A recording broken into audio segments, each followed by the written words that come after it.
يا هلا المتزوجين، تعالوا، حاجة مهمة جدا راح تستفيدوا عليها. اللي مش متزوجين معذرة. الخلطة اللي راح نسويها اليوم جدا مميزة للباور، للقوة، للخصوبة، لضعف الحيوانات المنوية، لوجود التشوهات والحركة. أهم شغلة يكون عسل سدر مرتب، وخاصة عسل السدر الحضرمي الدوعني. نأخذ كيلو عسل من عسل السدر الدوعني.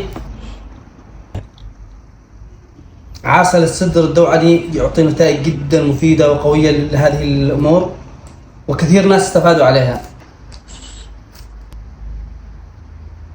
عندي هنا كيلو من عسل السدر الدوعني، نضيف عليه 30 جرام من غذاء الملكات الطازج. 30 جرام من غذاء الملكات النحل. غذاء الملكات حتى يتجانس مع العسل. حبوب اللقاح فيها الكثير من الفوائد، الكثير من المعادن والفيتامينات والبروتينات.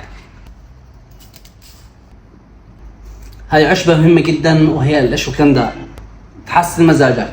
وإذا كان المزاج رايق، إيش اللي بيصير بعده؟ الموضوع عندكم. هاي الاشوكندا. صنوبر، بذور الجرجير، بذور الفجل، حبة البركة.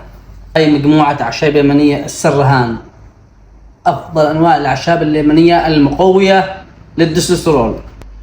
30 جرام طلع النخيل. طلع النخيل جدا مميز ومهم جدا. خلطتنا صارت جاهزة.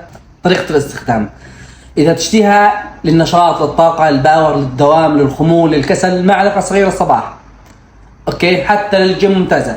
تشتيها لمشاكل الإنجاب، ملعقة الصباح وملعقة المساء، ملعقة متوسطة.